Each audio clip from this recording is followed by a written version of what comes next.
Seguimos con el siguiente mensaje de este bloque, la tercera parte y la parte final.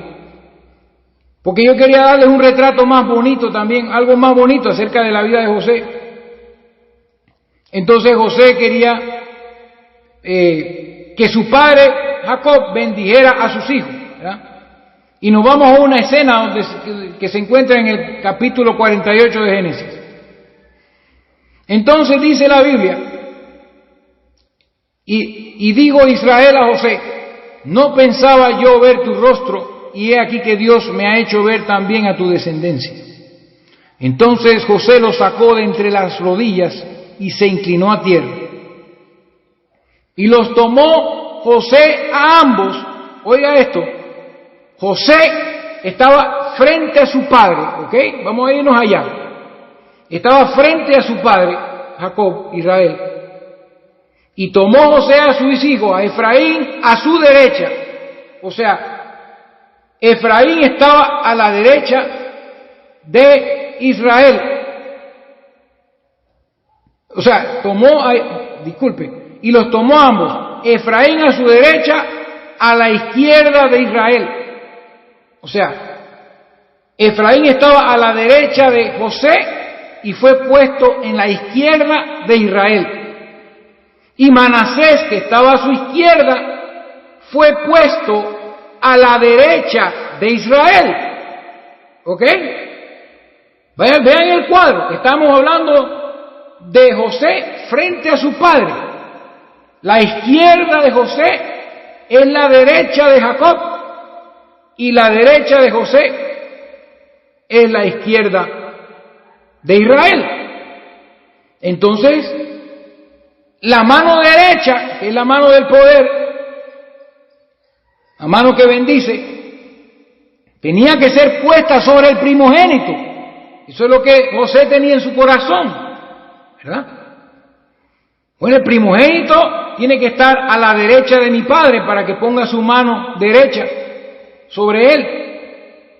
Y Efraín tiene que estar a la izquierda para que también lo bendiga, pero la de la mano derecha tiene que estar sobre Manasés.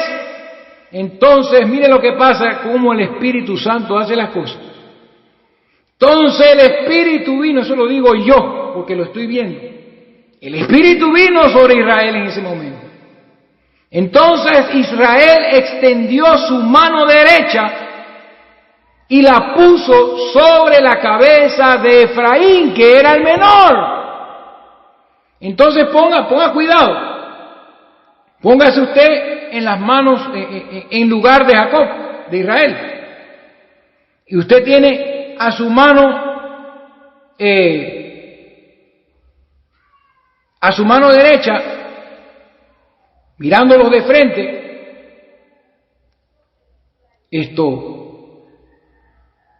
a su mano izquierda tiene a Efraín, porque así se los puso, ¿no? José se lo puso a su mano izquierda a Efraín y a Manasés a su mano derecha. Pero ¿qué es lo que hace Jacob? Agarra la derecha y la pone sobre la cabeza de Efraín. O sea, mire qué interesante, en vez de ponerla ahí mismo a su propia derecha, en mano de Manasés, que es el primogénito, que es el judío, el israelita, agarra la mano derecha y la pone en la cabeza del gentil, que era el menor. Y su mano izquierda, mire lo que pasa, quisiera que ustedes me vieran en video, y su mano izquierda la cruza por encima de la derecha y la pone sobre la cabeza de Manasés, colocando así sus manos adrede, aunque Manasés era el primogénito. Entonces, Jacob los bendijo. Pero esto no le pareció bien a José. Verso 17, pero viendo José que su padre ponía la mano derecha sobre la cabeza de Efraín, le causó esto disgusto, que él no entendía, hermano. Era Dios ahí manifestándose, y asió la mano derecha de su padre para cambiarla. Oiga esto, agarró la mano derecha del papá para cambiarla de la cabeza de Efraín a la cabeza de Manasés. Y dijo José a su padre: no así, padre mío, porque este es el primogénito, pon tu mano derecha sobre su cabeza. Mas su padre no quiso. Él era profeta, hermano, eran profetas. Mas su padre no quiso cambiarla y dijo: lo sé, hijo mío, lo sé también. Él vendrá también a ser un pueblo y será también engrandecido, pero su hermano menor será más grande que él y su descendencia formará multitud de naciones. Entonces, hermanos, si recapitulamos esto y vemos la escena donde Israel coloca su mano derecha hacia su mano izquierda donde estaba Efraín y coloca su mano izquierda hacia la derecha donde estaba Manasés, y la mano derecha se coloca en el gentil y la mano izquierda sobre el israelita. ¿Cómo quedan las manos de Jacob? Véalo, cómo quedan las manos de Jacob, cruzadas, una cruz. Bendito sea Dios. La palabra de la cruz es locura para los que se pierden, pero a los que se salvan, esto es a nosotros, es poder y sabiduría de Dios. Oh, bendito sea el Dios de Abraham, de Isaac y de Jacob. Bendito sea aquel Dios eterno que vive por los siglos de los siglos, que hizo esta maravilla, que a través de la cruz la bendición de los judíos pasó a los gentiles. Se acordó de nosotros los panameños, se acordó de los salvadoreños, se acordó de los brasileños, se acordó de los africanos, se acordó de los rusos, se acordó de los americanos, se acordó de los de todo el mundo, de la iglesia gentil. Él tenía un plan y a través de la cruz la bendición que le correspondía a los israelitas tipificados en Manasés pasó a Efraín el gentil, y sus brazos fueron cruzados por el Espíritu Santo en ese momento, porque habría un sacrificio en la cruz que sería donde el Mesías rechazado sería crucificado, y la bendición que vino sobre ellos, sobre los judíos en aquel tiempo, fue llevada a los gentiles. Entonces, hermano, en estos detalles se puede ver que no hay nada por casualidad escrito en el Antiguo Testamento. ¿Ven? Entonces nos vamos al cuarto retrato. Espero, hermano, que se estén edificando con esto y lo puedan entender. Esto es una maravilla. Todavía hay más cosas que ver en la vida de José, pero es para que ustedes vean, hermano, todo lo que las Escrituras hablan de Jesús. ¿Por qué es tan importante? Aquí ustedes ven cómo se va acrecentando la importancia de que Dios tenía que ser manifestado en carne. No podía quedarse en el cuerpo espiritual de la palabra. Él tenía que manifestarse en carne para poder estar completa la manifestación y la revelación de sí mismo. Faltaba esa parte, manifestarse en carne, porque ya en su cuerpo espiritual ya se había manifestado por mucho tiempo, y eso era algo, las teofanías, el ángel de Jehová, todas estas cosas, era algo temporal, manifestaciones temporales de Dios en momentos específicos, también a través de sus profetas. Pero todo eso era parte de un plan, parte de un plano trazado desde antes de la fundación del mundo. Y aquí entonces vamos a dejarlo con José y nos vamos al último retrato. Pero siempre vean que cuando se manifiesta Dios en sus profetas, cuando se manifestó Dios en José, en Moisés, ya eran varones crecidos, maduros. Y note que en todas las teofanías, en todas las apariciones del Verbo en el Antiguo Testamento, lo que se veía era un varón maduro, Ya ustedes vieron eso en los mensajes pasados del bloque anterior, donde, que yo titulé En el mundo estaba. Siempre era un hombre maduro el que aparecía. No era un bebé, no era un niño, no era un adolescente, era un hombre maduro. Para que ustedes vayan poco a poco viendo el cuadro, para que se cumpla la palabra. Entonces vamos a demostrar lo mismo con el tabernáculo. El tabernáculo que hizo Moisés en el desierto, que por cierto la foto que les pongo en el audio es como esa foto del tabernáculo y es más o menos parecido a lo que se veía en el desierto, ¿verdad? El tabernáculo del desierto. El tabernáculo del desierto que Moisés construyó conforme a un modelo que Dios le había mostrado en el monte, es también figura de Jesucristo. Jesucristo por todas partes. Y vamos a leer ciertos pasajes, vamos a leer Hebreos capítulo 9, y voy a leerles varios versos del capítulo 9 que atañen a lo que estoy diciendo, que es para aclarar lo que les quiero decir. Y esto es importante, dice, Hebreos 9 del 1 al 5. Ahora bien, el primer pacto tenía ordenanzas de culto y un santuario terrenal. Oiga eso, un santuario terrenal. Porque el tabernáculo estaba dispuesto así. En la primera parte, llamada el lugar santo, estaban el candelabro, la mesa y los panes de la proposición. ¿Ok?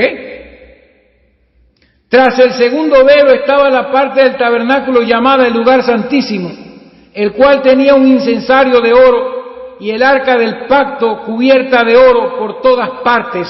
El oro es tipo de divinidad, en la que estaba una urna de oro que contenía el maná, la vara de Aarón que reverdeció y las tablas del pacto. 3 cosas ahí. Todo esto tiene su representación. Entonces, en el verso 23 del mismo capítulo 9, dice, fue pues necesario, oiga esto, que las figuras o los retratos, pues, como estoy hablando, fue pues necesario que las figuras de las cosas celestiales fuesen purificadas así, pero las cosas celestiales mismas con mejores sacrificios que estos. Y el verso 24, porque no entró Cristo en el santuario hecho de mano, figura del verdadero, sino en el cielo mismo, para presentarse ahora por nosotros ante Dios. Y no para ofrecerse muchas veces, como vimos, ¿verdad? Que Moisés le pegó con la vara otra vez a la piedra. No para ofrecerse muchas veces. Entonces, hermanos, estamos hablando de este santuario terrenal.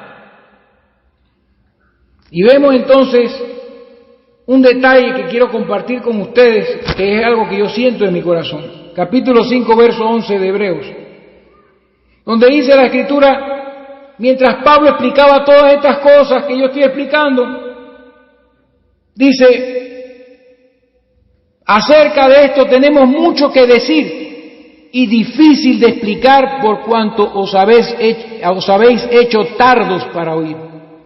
Él estaba recriminando a los hebreos porque se habían hecho tardos para oír después de tantos años, después de tanto tiempo, que ya deberían ser maestros en estas cosas. Ellos eran tardos para oír, y por esa incapacidad de entender y oír, entonces era difícil de explicar esto.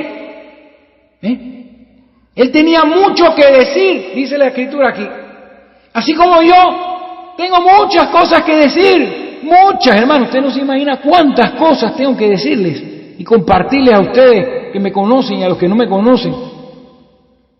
Pero difícil de explicar, porque el mundo, la iglesia, se ha hecho tarda para oír. Tarda para oír. Entonces, no es fácil explicar estas cosas, pero son tan sencillas que si te pones en las manos de Dios, el Espíritu de Dios te abrirá los ojos y las podrás ver en todo su esplendor. Entonces, les leo 2 de Pedro, capítulo 3, versículos 15 y 16, donde dice: y tened entendido que la paciencia de nuestro Señor es para salvación, como también nuestro amado hermano Pablo, oiga esto, según la sabiduría que le ha sido dada, os ha escrito casi en todas sus epístolas, hablando de ellas, de estas cosas. Y mire lo que dice Pedro, el que tenía las llaves del reino. Mire esto, que anduvo con Jesús. Dice, hablando de ellas estas cosas, entre las cuales hay algunas difíciles de entender. Hermano, mentalmente es difícil entender estas cosas. Esto Pedro lo dijo muchos años después de Pentecostés, pero Pedro te decía, hay algunas cosas que dice Pablo que son difíciles de entender, y es eso lo que nos está siendo mostrado en este tiempo, porque el espíritu que estaba en Pablo todavía está en la tierra y te está mostrando estas cosas por la palabra hablada. Dice, hay algunas cosas difíciles de entender, las cuales los indoctos e inconstantes tuercen, como también las otras escrituras para su propia perdición. Ay de aquellos que tuercen las escrituras. Los que tuercen las escrituras lo están haciendo para su propia perdición. Entonces, es difícil de explicar esto, pero vamos a ver ciertos aspectos del tabernáculo de Moisés en el desierto que nos hablan de Jesucristo, y de ese detalle que quiero enfatizar porque nos estamos acercando al Nuevo Testamento. Nada más falta el próximo bloque para que no tropiecen con lo que muchos llaman la encarnación.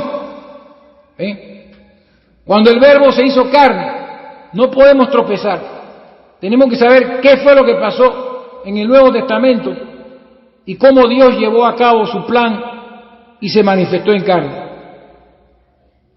Entonces, nos vamos atrás de nuevo al tabernáculo. Éxodo capítulo 39, Éxodo capítulo 40, yo había dicho 39, pero es el 40, 9 al 11, miren esto. Porque este tabernáculo le fue mostrado a Moisés conforme a un modelo en el monte. Dios le hizo ver el acabado, el producto acabado, ¿verdad? Dios le mostró en el monte cómo se vería el tabernáculo y le dio todas las medidas y las instrucciones para irlo haciendo. Mire esto. Entonces, en el capítulo 40, verso 9, cuando ya estaba todo terminado, dice la Escritura: y tomarás el aceite de la unción y ungirás el tabernáculo y todo lo que está en él, y lo santificarás con todos sus utensilios, y será santo.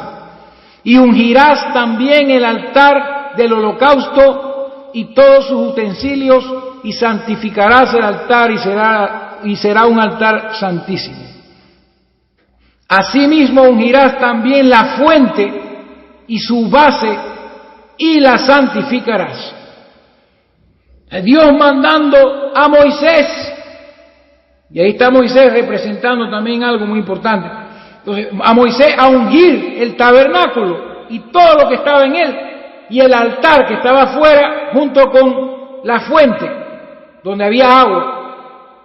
O sea que estaba el atrio, que era como la cerca, la parte exterior, estaba el altar donde se quemaban los sacrificios y se echaba la sangre en la base, y estaba la fuente, o sea, el lugar donde estaba el agua, y los sacerdotes se lavaban.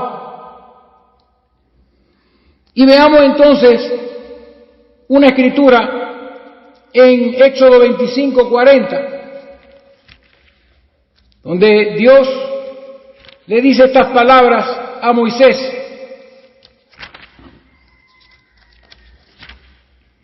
Verso 40, donde Dios le da las instrucciones de todo y les dice: mira y hazlos conforme al modelo que te ha sido mostrado en el monte.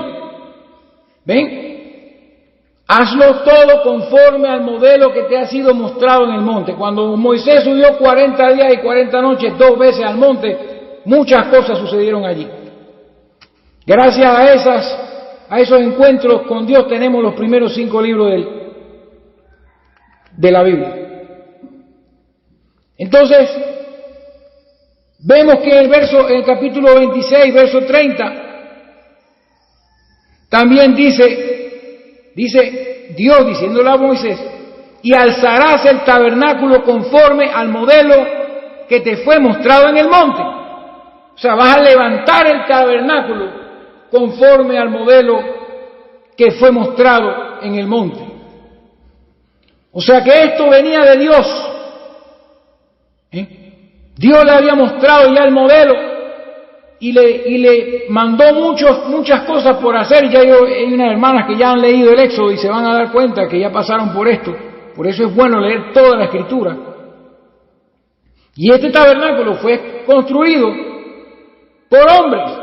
Entonces yo me pregunto, ¿por qué Dios no pudo simplemente trasladarlo y ponerlo él mismo?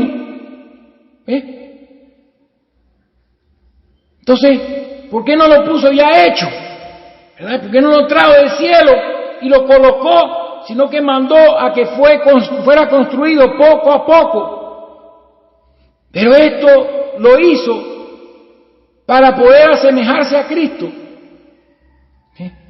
Mire que los hombres tuvieron que construir poco a poco este tabernáculo para dar a entender por el Espíritu que así también el tabernáculo viviente de Dios, donde Dios se iba a tabernaculizar, que es el cuerpo de Jesús, también fue creciendo poco a poco en el vientre de María, y después que fue dado a luz, fue creciendo poco a poco, escúcheme esto, comiendo comidas, fue creciendo en estatura, fue creciendo en fortaleza.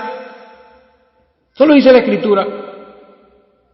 O sea que Dios no trajo a Jesucristo de la manera que trajo al primer Adán, que lo hizo ya grande, o sea, ya hecho, con una estatura de un hombre maduro, del polvo de la tierra, sino que decidió hacerlo nacer de un vientre de una mujer y tenerlo 9 meses allí como un feto, creciendo poco a poco, desarrollándose poco a poco y recibiendo de María solamente el alimento para poder desarrollarse. Y después, cuando nació, tuvo que tomar leche de los pezones de María y después tuvo que seguir creciendo y comiendo. Hermano, esto tenía que ser así. Y entonces, así mismo el tabernáculo, y mire esto, porque dice la Biblia, eso lo vamos a ver más adelante, vamos a revisitar, dice la Biblia que Jesús tenía que ser semejante en todo a nosotros, porque si no, no iba a poder redimirnos. Entonces Dios se las arregló y eso lo vamos a ver. Pero Él fue creciendo poco a poco. Él no vino en forma de hombre, Él nació y fue creciendo poco a poco, así como el tabernáculo fue construido poco a poco por hombres, así el cuerpo de Cristo, es decir, Jesús, ese santo ser que nació de María, fue comiendo y fue alimentándose de elementos terrenales, así como Abraham fue hecho del polvo de la tierra. El Señor tuvo que haber comido espigas de pan, arroz, qué sé yo, otros alimentos de la tierra que iban alimentando su cuerpo. Y Él iba creciendo, como el tabernáculo iba siendo construido también poco a poco, iba creciendo. Y la unción de la cual hablamos en el capítulo 40, versículo 9, fue cuando ya el tabernáculo estaba listo. Cuando el tabernáculo estaba listo. Cuando ya todo estaba listo para ser levantado y para poder que sucediera lo que dice al final, que lo vamos a leer. ¿Qué fue lo que pasó cuando ya la obra fue acabada? ¿Verdad? Entonces, En el atrio, vemos el tabernáculo, estaba compuesto de elementos de la creación, esa es otra cosa, ¿no? De pieles de tejones, de pieles de animales, de telas, de madera, y oro, y plata, y bronce. O sea, el tabernáculo estaba compuesto de elementos de la creación. ¿Sí? Así como Jesús tuvo que tener un cuerpo de carne, tenía que tener un cuerpo de carne como el de nosotros. Entonces, cuando ya el tabernáculo estaba hecho, encontramos el atrio. ¿Ven? El atrio que viene representando el cuerpo exterior de Jesús, su cuerpo, el que sudaba, y que el que fue sacrificado en la cruz del Calvario. Era lo que la gente podía ver desde afuera, porque ese atrio estaba cubierto de cortinas que cubrían el tabernáculo de la vista del pueblo. ¿Ven? Entonces ese atrio, el cuerpo del Señor, cubría de la vista de las personas lo que Él realmente era. Y eso fue lo que fue sacrificado. Por eso en el atrio, o sea, dentro de esa cortina, ¿verdad? Estaba el altar que representa la cruz donde Cristo fue sacrificado, y estaba también la fuente de agua que representa el bautismo. El agua se utilizaba en el tabernáculo al hacer los sacrificios para lavar los sacrificios con agua. Entonces el Cordero de Dios que quita el pecado del mundo llegó a Juan el Bautista para ser bautizado con agua por mano de un hombre, para que se cumpliese toda justicia. Y luego ese cuerpo que fue lavado y fue bautizado ese día y fue ungido, cuando ya era maduro, vino la unción. Entonces ese cuerpo fue llevado a la cruz. Entonces, cuando entramos ya a la puerta del mismo tabernáculo, encontramos tres cosas allí. De un lado encontramos 12 panes. Y del otro lado encontramos una lámpara de 7 lamparillas. Oiga esto, qué interesante. Entonces, Jesús dijo, yo soy el pan de vida. Pero eran 12 panes, lo que tipifica las 12 tribus de Israel, a quienes vino la palabra. La palabra vino a Israel. De Israel, dice Pablo, tenemos las promesas, tenemos todo, el culto, todo viene de Israel, porque a ellos se les confió la palabra de Dios. Dios, cuando fue manifestándose a través de los siglos, no lo hizo a las naciones, Él escogió a Abraham y de allí formó una nación, y a través de esta nación vino la palabra. Entonces estos 12 panes tipifican a las 12 tribus de Israel. ¿Ven? Entonces, frente del otro lado del santuario, del tabernáculo adentro, que representa esta parte interior, el yo de Jesucristo, el alma de Jesucristo, porque Él era un ser. Él no era simplemente un disfraz, Él tenía su espíritu, alma y cuerpo. Era semejante a nosotros. Y eso lo vamos a ver cuando entremos en ese bloque. Del otro lado, entonces, había una lámpara que tenía 6 brazos y en el medio, en la caña principal, había uno más y habían 7 lamparillas. Los que han escuchado los mensajes anteriores, ¿qué significa eso? Es cierto, Jesús dijo, yo soy la luz del mundo. Pero también le dijo a sus discípulos, vosotros sois la luz del mundo. Y una ciudad asentada sobre un monte no se puede esconder, ni se esconde una luz y se pone sobre el almud, sino sobre el candelero, para que alumbre a todos los que están en casa. Y en este glorioso candelero de oro, que significa el oro es divinidad, y que fue hecho de una sola pieza, no de 6 brazos separados. El candelero era una sola pieza, una sola cosa, y tenía 7 lamparillas. Esto representaba, estas lamparillas que no se podían apagar, a Cristo en su iglesia, alumbrando al mundo a través de la misma durante 7 edades, como ya lo hemos enseñado. ¿Por qué no eran 5 lamparillas? ¿Por qué no eran 4 lamparillas? Eran 7 lamparillas. Porque este candelabro de oro representa a la iglesia, y no me refiero a las denominaciones, sino a la iglesia verdadera compuesta por hijos de Dios, llenos del Espíritu Santo, que los convierte en divinos, hijos de Dios Altísimo. Por eso cuando Ananías y Zafira le mintieron a Pedro, un hombre de carne y hueso como ustedes y yo, Pedro le dijo: no le has mentido a los hombres, sino que a Dios le has mentido. Ese hombre estaba lleno de divinidad porque estaba lleno del Espíritu Santo. Como la iglesia del Señor Jesucristo es una sola pieza, no son un montón de denominaciones regadas por el mundo, es una sola pieza, y ella se manifiesta a través de 7 edades, como el capítulo 2 y 3 de Apocalipsis, hasta que es raptada. Y así, a través de la iglesia, Jesús era la luz del mundo, y su iglesia era la luz del mundo. Alumbró al mundo entero la iglesia durante estas 7 edades. Y finalmente vemos frente al velo el altar del incienso, que constantemente tenía que tener incienso encendido con fuego del altar para que subiera ese incienso primoroso fabricado especialmente para eso. Ese humo subía delante del altar, enfrente del velo.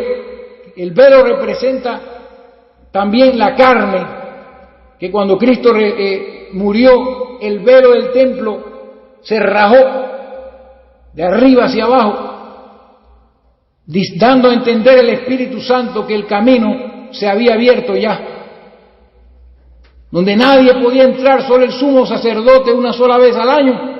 Ahora todos pueden entrar y recibir lo que representa el arca. Entonces vemos que el incienso viene siendo la oración, y esto nos habla de cómo Jesús era un intercesor y sigue siendo ahora mismo intercesor. Dice: porque hay un solo Dios y un solo mediador entre Dios y los hombres, Jesucristo hombre. Entonces Él está en su oficio de sumo sacerdote ahora, ofreciendo plegarias constantemente, intercediendo por nosotros. Él está en ese oficio. Y mientras estuvo en los días de su carne, ese tabernáculo pasaba orando todo el tiempo, pasaba noches enteras orando. Acuérdense de eso en los evangelios. Orando por sus discípulos, orando por todas las cosas, orando a su Padre que estaba en los cielos. Entonces, hermanos, ¿qué más queremos? Entramos al lugar santísimo, que es el Espíritu mismo, porque toda esa arca estaba llena de oro dentro y por fuera, divinidad dentro y por fuera, por dentro y por fuera.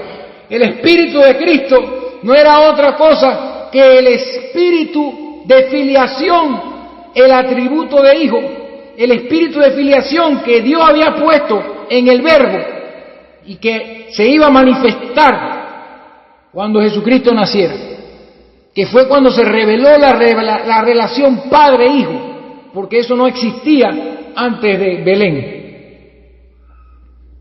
Entonces, hermanos, en el arca estaba el maná, que es el pan del cielo. Entonces los discípulos le dijeron a Jesús: vuestros padres comieron maná. Entonces Jesús le dijo: vuestros padres comieron el maná y son muertos. Hablando de que Él era el pan de vida, Él era el verdadero alimento que había venido del cielo. Entonces vemos que el maná significa pan del cielo, es el pan del cielo. No es que significa maná, tiene un significado específico, pero el maná viene siendo el pan que descendió del cielo. La vara de Aarón que reverdeció representa la resurrección, que ese cuerpo no sería colgado en la cruz y moriría para siempre, sino que sería resucitado por el poder de Dios después de 3 días.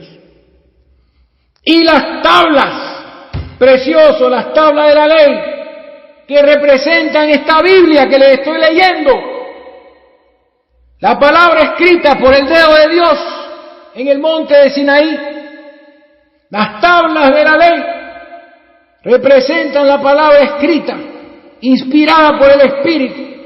Entonces vemos cómo este tabernáculo entonces representa a Jesucristo. Y entonces los quiero, para ir ya aterrizando, los quiero llevar a lo que ya les dije, que el tabernáculo no fue ungido, porque después que toda esta obra se terminó, dice el versículo 34 del capítulo 40 de Éxodo, dice, entonces la nube cubrió el tabernáculo de reunión. Ya sabemos qué son esas nubes. Lo cubrió y la gloria de Jehová llenó el tabernáculo. O sea que vino Dios y cuando ya la obra estaba terminada, habitó en el tabernáculo. Y no podía Moisés entrar en el tabernáculo de reunión porque la nube de Jehová estaba sobre él y la gloria de Jehová lo llenaba. Entonces vemos aquí claramente que cuando ya la obra se terminó conforme al modelo que le fue dado del monte a Moisés, entonces Dios a través de su gloria nos enseña que Él se tabernaculizó en esa tienda con esas cosas que estaban construidas ahí, que tomó como 9 meses construir eso. Y eso hablaba de que en el futuro ese mismo Dios se iba a tabernaculizar en un ser humano, pero no como nosotros, porque no vino por sexo, pero era un ser humano semejante a nosotros. Y Dios se iba a hacer hombre, y Dios se iba a tabernaculizar en este hombre. ¿Pero cuándo? Cuando el proceso de construcción hubiese sido terminado. No, mire, el tabernáculo no fue ungido cuando comenzaron a construir el candelabro. El tabernáculo no fue ungido, mire, el arca del pacto no fue ungida cuando se estaba construyendo. La mesa de los panes no fue ungida cuando se estaba construyendo. El altar del sacrificio no fue ungido cuando se estaba construyendo. Cuando ya el tabernáculo estaba construido, la unción vino sobre el altar, sobre el agua, sobre la fuente y sobre el tabernáculo y todo lo que estaba en él. Moisés derramó su aceite sobre todo eso. Y el aceite es tipo de la unción del Espíritu Santo. ¿Ve? Pero miren, ese aceite no fue rociado sobre las cortinas del atrio. ¿Qué les parece? Porque la unción que vendría sobre Jesucristo no era unción exterior, como la que recibió David de Samuel, cuando lo ungió por rey y derramó aceite sobre su cuerpo. El aceite era figura de la unción del Espíritu Santo. Y el tabernáculo no fue ungido, las cortinas del atrio, el atrio no fue ungido. Sobre todo lo demás fue aplicado el aceite. ¿Por qué? Porque Juan el Bautista, cuando bautizó a Jesucristo, no derramó aceite sobre él. Porque el aceite era figura, era tipo, era un retrato de lo que iba a ocurrir. Lo que vio fue una visión donde se abrió un portal dimensional, como lo dije en mensajes anteriores, ustedes lo recordarán. Se abrieron los cielos, sucedió algo allí muy grande, cuando la obra había sido terminada. Y lo que se descendió no fue aceite, no. El aceite era una figura. Lo que descendió fue el Espíritu del Dios viviente. el Espíritu que moraba en aquel verbo, descendió en su plenitud. El aceite es algo exterior. Él estaba mojado después de haber sido bautizado. Pero fue lo de adentro, fue esa internalización que hizo Dios sobre ese cuerpo. Y entonces el tabernáculo, la parte, todo, o sea, lo que estaba dentro de esas cortinas fue ungido. Fue ungido. El tabernáculo ungido. Entonces, esto no sucedió mientras el tabernáculo estaba construyéndose. Y esto no sucedió mientras Jesús crecía. Eso tenía un momento en el cual tenía que suceder. Vamos a ir deteniéndonos aquí, porque de esto del tabernáculo se puede hablar por horas, como decía Pablo. Pero quiero que lo entiendan. ¿Ve? Dios no puso el tabernáculo por sí mismo, se lo encargó a Moisés. Y los hombres construyeron el tabernáculo de elementos de la tierra. ¿Por qué? Porque ese cuerpo que iba a ser crucificado tenía que ser capaz de morir. ¿Recuerdan lo que le dije, que Dios no puede morir? Él tenía que buscar la manera de poder pasar por la muerte,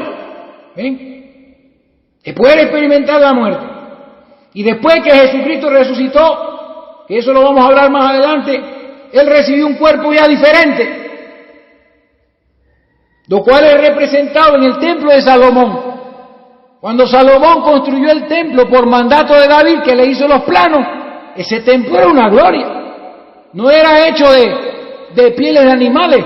Dice que era todo de oro, columnas de bronce. Ya los querubines del propiciatorio no estaban uno frente al otro, sino que estaban con sus alas extendidas frente. O sea, ya era algo diferente. Y Dios también llenó ese templo con su gloria. Y en esos tiempos, las cosas que se escribieron prefiguran al milenio, hablando de que cuando Jesucristo venga a reinar en la tierra, Él será divino, Él será Dios mismo reinando sobre la tierra. Porque ese templo estaba cubierto de oro. Y todo era glorioso, era grande, era hermoso.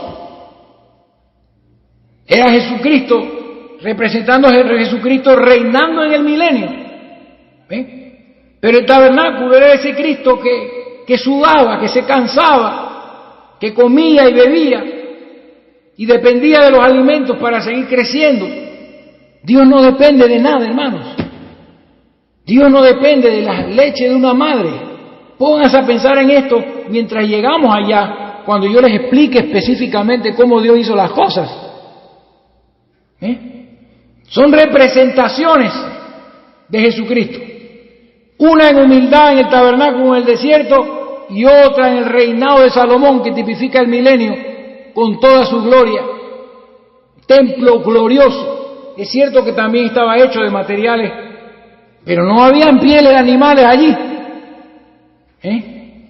Venían piedras ya hechas de otros países. Más, también se veían no solo aquí en el tabernáculo en el desierto, eran solamente los hebreos, los israelitas los que construyeron. Sin embargo, el templo de Salomón fue construido por judíos y gentiles.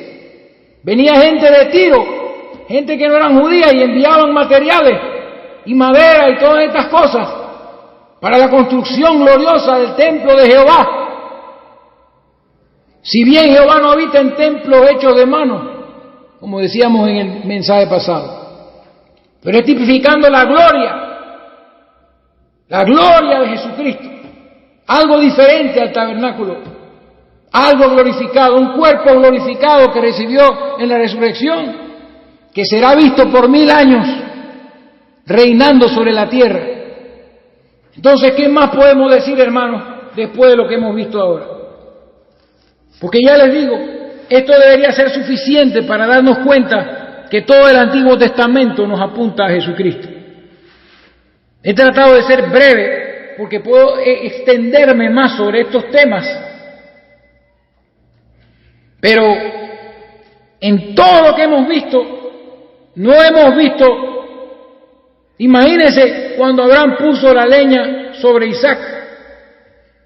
Él no era un bebé, él tenía edad, tenía cierta edad ya. Entonces cuando Moisés salió a los judíos, ya él era maduro. Cuando José se presentó a Faraón tenía 30 años. Cuando el ángel de Jehová se presentaba, cuando aquellos 3 varones llegaron a donde Abraham, que lo hablamos en el mensaje pasado, fueron 3 varones y Abraham vio que uno de esos 3 varones era el Señor y se arrodilló y puso su rostro en tierra y le habló a su Señor.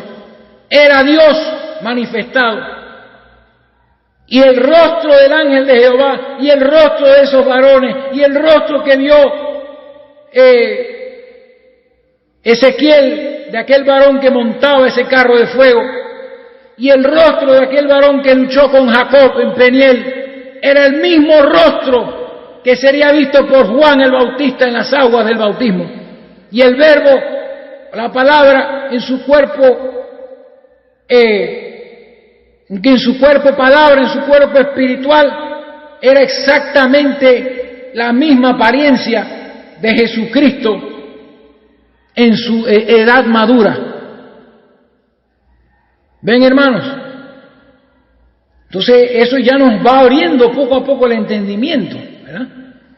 Pero está toda la exposición aquí y se va viendo entonces esta gran manifestación de Dios. Por eso digo el apóstol Pablo, e indiscutiblemente grande es el misterio de la piedad. Dios fue manifestado en carne y dice justificado en el Espíritu. Todo eso lo vamos a ver. Pero yo creo con todo mi corazón que todos entenderemos y sabremos a quién estamos adorando cuando esta enseñanza llegue a su último capítulo. Así que, hermanos, los dejo aquí con esta exposición donde hay mucha escritura y donde todo cuadra perfectamente de una manera gloriosa, y nos damos cuenta de la importancia de este libro que tenemos en las manos, de la Biblia, que muchos no quieren leer, que otros tuercen, que otros queman. La importancia de las escrituras. Si estás en alguna congregación, cualquiera de esas que andan por ahí denominacionales, sal de allí, que tu Dios no está allí. Si tú ves cosas raras en esos lugares y lees la Biblia y te das cuenta de que te están diciendo otras cosas, salte de allí. Escucha esta palabra. Y ahí están los comentarios. Si quieres conectarte conmigo, puedes comentar allí y hacerme alguna pregunta o contactarte conmigo en los comentarios si lo deseas. Si no te conozco, tú no me conoces. Y yo te daré respuestas, no allí, pero te diré dónde encontrarlas. Pero hermano, esto es algo glorioso. Yo le digo a estos hermanos también que están en estas iglesias pentecostales donde hay gente saltando y gente tirada en el piso. Eso no es la palabra de Dios, ese no es el Espíritu de Dios, ese es un espíritu del diablo, es un espíritu inmundo de error que se ha apoderado de todas las iglesias denominacionales y los tienen regados por el piso y los tienen saltando y dando brincos y haciendo toda clase de temblores y cosas extrañas que no se ven en la iglesia primitiva retratada en el libro de los Hechos de los Apóstoles. Eso no se ve allí, esas cosas. Y esos mismos espíritus rechazan la palabra de Dios. Y ese mismo espíritu no te lleva a entender las cosas que te estoy enseñando. Entonces, espíritu que no te enseña la palabra no es el Espíritu de Dios. Amados hermanos míos, probad los espíritus si son de Dios, porque muchos falsos profetas han salido por el mundo. Así que te dejo, hermano amado, con esta enseñanza, con esta tercera parte, y espero que te hayas gozado viendo cómo todas las escrituras están entrelazadas. Y hay muchos más retratos, y ojalá los puedas ver a todos, Y siempre que pienses que estás frente a un retrato de algo que tiene que ver con el plan de Dios o que tiene que ver con Jesucristo, que ese retrato concuerde con toda la Escritura, no solo con un pedazo de la Escritura, sino que te revele todo el cuadro, ¿verdad? Porque no es agarrar las historias e interpretarlas mañosamente. Todo lo que está en el Antiguo Testamento tiene que ser vindicado o probado en el Nuevo Testamento. Así que, hermanos y hermanas, sigan leyendo la Escritura, y los que no me oyen y no leen la Biblia, pónganse a leer la Biblia y comiencen a escuchar todos estos mensajes del canal, desde el primero, el axioma, el Dios no conocido, desde ahí comiencen. Hay 3 mensajes que se llaman William Branham, no los escuchen si no desean escucharlos, pero si alguno de ustedes ha escuchado ese nombre, o si alguno de ustedes pertenece a esa secta que tiene a William Branham por encima de la Escritura, entonces escuche esos 3 mensajes, porque son para usted. Esa es la manera más sublime en la cual el diablo ha engañado a las personas y que ha pretendido engañar también a los hijos de Dios. Así que lean las Escrituras y que Dios me los bendiga, y estaremos pronto con el siguiente bloque para ya terminar con el Antiguo Testamento y entrar por fin en el Nuevo Testamento cuando todo esto comienza a tomar forma, y entenderemos así ese gran misterio, lo cual dejará de ser un misterio para nosotros y sabremos a quién estamos adorando, a quién tenemos que orar y a quién estamos esperando. Que Dios me los bendiga con gran bendición, en el nombre de Jesucristo.